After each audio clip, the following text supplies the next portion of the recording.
नवरात्रि में जितनी शंकर की आराधना कर सकते हो उतनी करो। शंकर की आराधना करने से नवरात्रि में शक्ति का बल बढ़ता।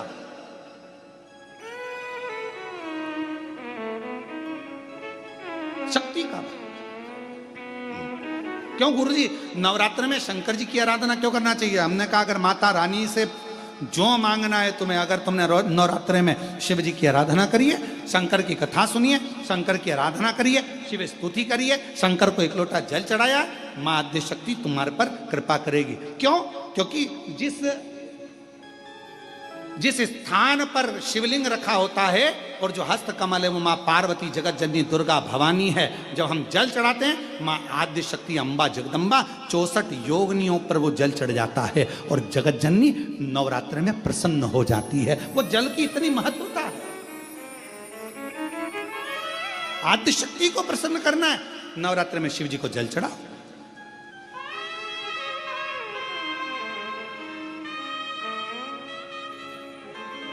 कोई बेटा बेटी है, कोई एग्जाम दे रहे हैं, कंपटीशन एग्जाम में बैठ रहे हैं, सर्विस के लिए जा रहे हैं, नौकरी के लिए जा रहे हैं, नौकरी नहीं लग रही है, हम कहेंगे लाल पुष्प की पत्तियों को प्रत्येक किसी भी नवरात्रि के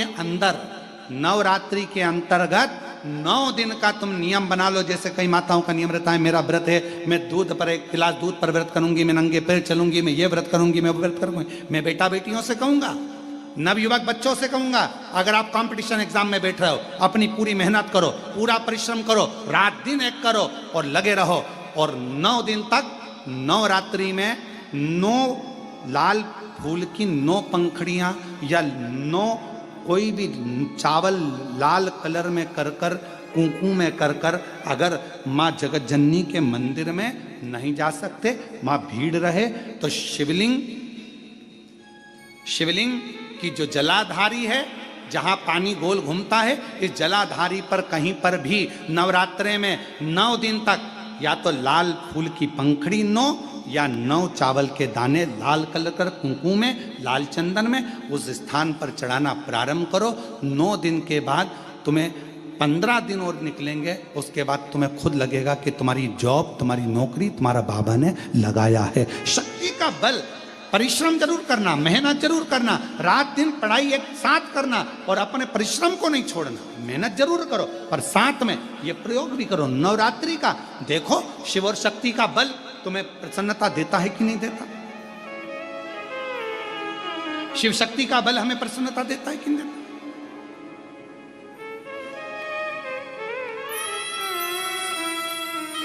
अब कई लोग ऐसे होते हैं, हम नवरात्रि आई है, माता रानी को भज रहे हैं, जगत जननी दुर्गा भवानी को भज रहे हैं, पर शिव जी के मंदिर तक नहीं जा रहे, समय नहीं मिल रहा मंदिर जाने का, क्योंकि माता जी के मंदिर जाते हैं, माता जी को प्रणाम। अरे उस शंकर को पहले भजो, सवेरे उठते से ही पहला 1 लोटा जल शिव को, क्योंकि उसी के माँ जगत जननी हस्तकमल पर जल जाना जरूरी है। शंकर का चढ़ा वो हमें फल प्रदान करे, सुख दे, आनंद का।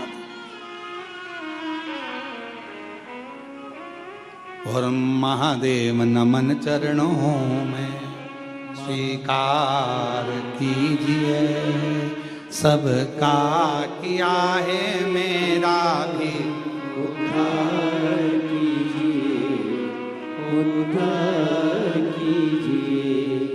हे त्रिपुंडधारी, हे त्रिशूलधारी, हे त्रिपुंडधारी, हे त्रिशूलधारी। आप भजो। कितना सुंदर प्रसंग आता है। इस प्रसंग पर थोड़ा ध्यान दीजिएगा। एक घर के अंदर 4 भाई रह रहे हैं, चारों भाई कमा रहे हैं, व्यापार भी एक ही है, कमा के भी चारों भाई एक ही जगह पर ला रहे हैं। 4 देवरानी जेठानी उस घर के अंदर रहती हैं। थोड़ा ध्यान देना, बहुत सावधानी से इस कथा का स्मरण करिएगा। 4 भाई एक ही परिवार में रह रहे हैं, एक ही जगह पर कमाकर धन ला रहे हैं, एक ही जगह पर 4 देवरानी जेठानी रह रही हैं। चारों जेठानी देवरानी के बच्चे एक ही जगह पर रह रहे हैं। शिव महापुराण की कथा ये तक कहती है कि अपनी दृष्टि को, जितनी देवरानी जेठानी घर में रह रही हैं और जितने भाई घर के अंदर रह रहे हैं, यदि सबकी कमाई एक जगह पर आ रही है तो चारों की दृष्टि एक जैसी रहना चाहिए। ये नहीं कि मेरे बेटे को मैं मलाई का दूध दे दूं और दूसरे के बेटे को सादा दूध दे दूं, मेरे बेटे को मैं घी की रोटी दे दूं, दूसरे को सादी रोटी दे दूं, मेरे बेटे को मैं 2 चम्मच घी लगा दूं और दूसरे के बेटे को 1 चम्मच घी लगा दूं। जिसकी दृष्टि में जो अपने बच्चों के प्रति प्रेम कर कर दूसरे के बच्चों के प्रति बैर उत्पन्न करना प्रारंभ कर देता है, उसके घर के बच्चों की जिंदगी अपने आप बर्बाद होना प्रारंभ हो जाती है। कोई उसको दूसरा बर्बाद नहीं करता। अब ये बात हमने एक बार कथा में कही तो एक बहन जी ने लिखकर भेजा, तो क्या हम हमारे बच्चे के लिए अच्छा नहीं सोच सकते? सोचो, मना कौन कर रहा है? पर जब तुम एक जगह पर रह रहे हो तो सबके प्रति सब बच्चे तुम्हारे। एक बार हमने कथा में कहा था, सबसे ज्यादा नरक में कौन जाता है? याद है आप लोगों को? बोलो तो जम के। सबसे ज्यादा नरक में कौन जाता है? तो एक बार हमने कथा में कहा था, सबसे ज्यादा नरक में जाता है प्रसाद बांटने वाला।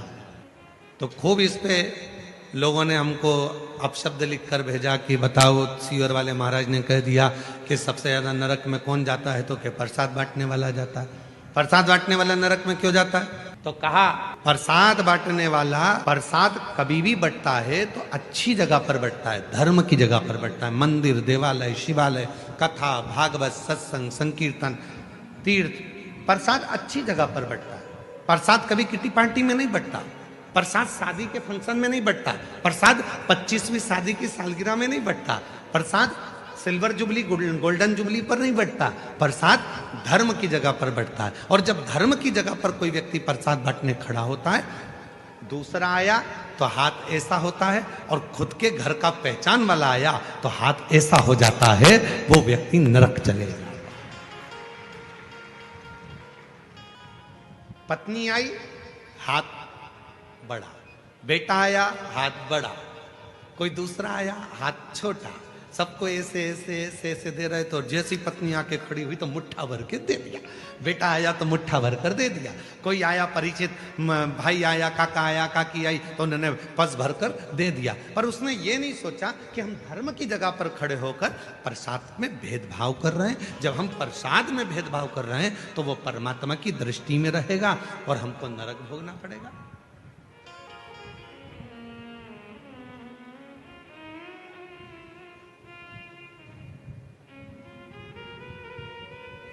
इसलिए सावधान रहना। धर्म की जगह पर, सत्कर्म की जगह पर, मंदिर, शिवालय, देवालय, सारी जगह पर एक बराबर, एक जाजम में, एक आनंद के साथ प्रसाद का वितरण होना चाहिए। शेगांव के गजानन जी महाराज, दुनिया की सबसे बड़ी रसोई, दुनिया का सबसे बड़ा भंडारा अगर कहीं चलता है तो वो शेगांव के गजानन महाराज के यहाँ चलता है। लगभग 28 साल पहले की बात है।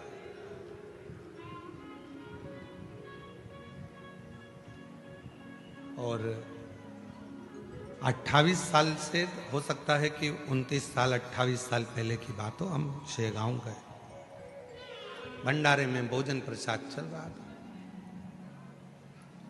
एक पात्र में कोई मीठी वस्तु थी और वो थोड़ी सी थी, तो उन्होंने वो मीठी जो वस्तु थी वो वस्तु को एक और रख दिया और सारी वस्तुएं चल रही।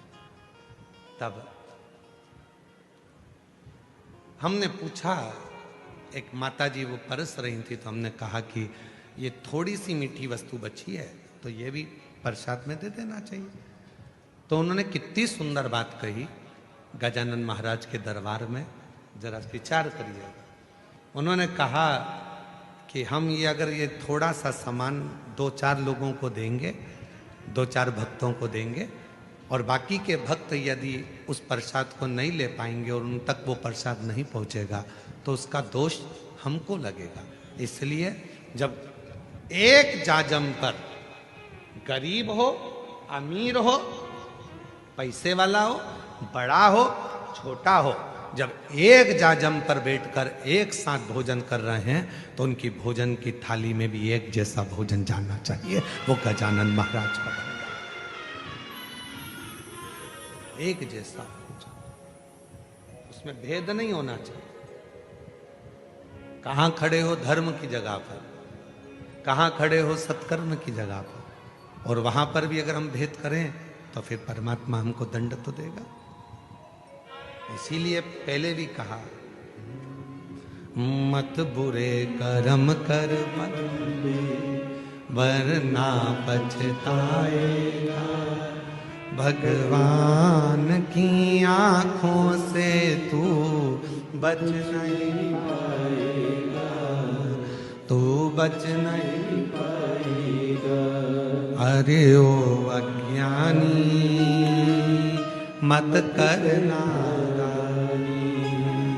अरे ओ अज्ञानी मत करना,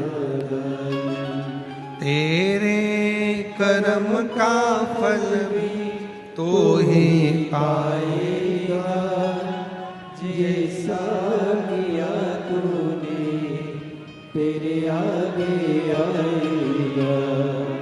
मत बुरे कर्म कर बंदे वरना पछताएगा, भगवान की आंखों से तू बच नहीं पाएगा, तू बच नहीं पाएगा।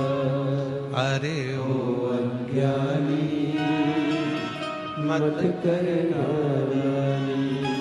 समभाव, समदृष्टि, समविचार, समसोच, समभाव रखिए।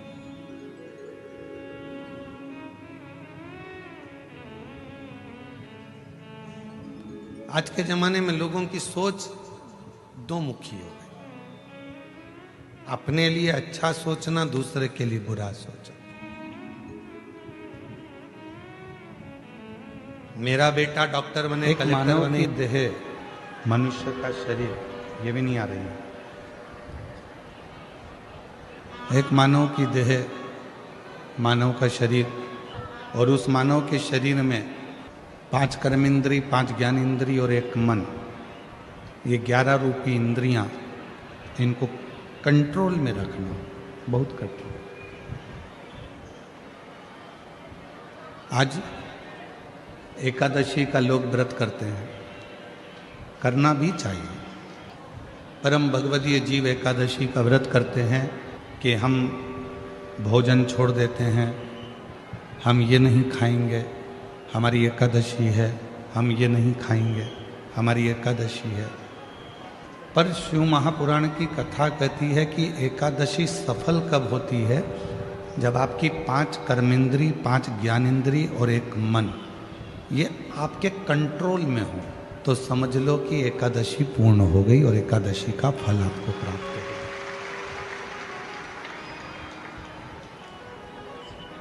अब हमारी इंद्रियां हमारे कंट्रोल में नहीं है। नेत्र गलत देख रहे हैं, जिह्वा गलत बोल रही है, कान गलत सुन रहे हैं, श्रवण शक्ति गलत जगह जा रही है, नेत्र गलत जगह जा रही है, जिह्वा गलत बोल रही है। जब ये हमारी इंद्रियां हमारे कंट्रोल में नहीं होंगी, जब ये हमारी इंद्रियां हमारे संयम में नहीं होंगी, तो हम कितना भी व्रत कर लें, हम कितना भी उपवास कर लें, हम चाहे कितने भी भूखे रह लें, तो भी उस व्रत का फल नहीं मिलेगा।